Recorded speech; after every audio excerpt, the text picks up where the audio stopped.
Imagine a woman born into a world where kingdoms fought for survival, where the shadow of European colonizers stretched ever longer across Africa's coasts, a world where the slave trade tore families apart and empires clashed in brutal wars for land and power.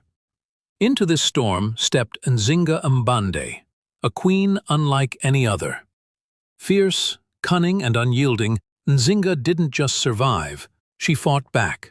Against Portugal's powerful armies, she carved a path of resistance that would echo for centuries. But who was Nzinga really? And how did a woman, born into a small African kingdom, become a legendary warrior queen who outsmarted one of the world's most advanced colonial powers? This is a story of war, diplomacy, betrayal, and a will so strong it changed history. Nzinga was born in 1583 in the Ndongo Kingdom in modern-day Angola. Her father was the powerful ruler of Ndongo, and from an early age, Nzinga was groomed to understand the brutal realities of power and survival. Royal life was no fairy tale. It was a game of strategy, survival, and fierce competition. Nzinga learned to speak several languages, including Portuguese, which would later become a key tool in her resistance. But the biggest threat wasn't just rival kingdoms, it was the Portuguese.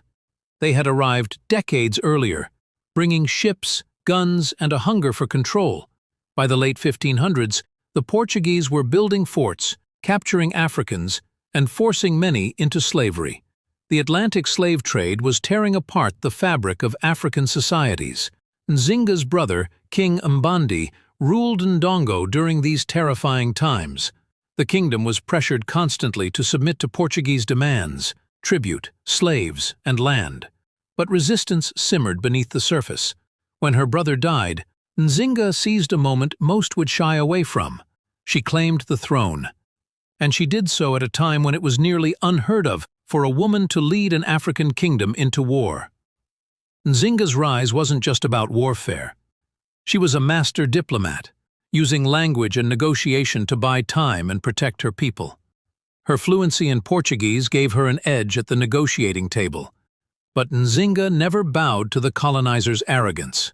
In 1622, at a peace negotiation, Nzinga faced a moment that would become legendary.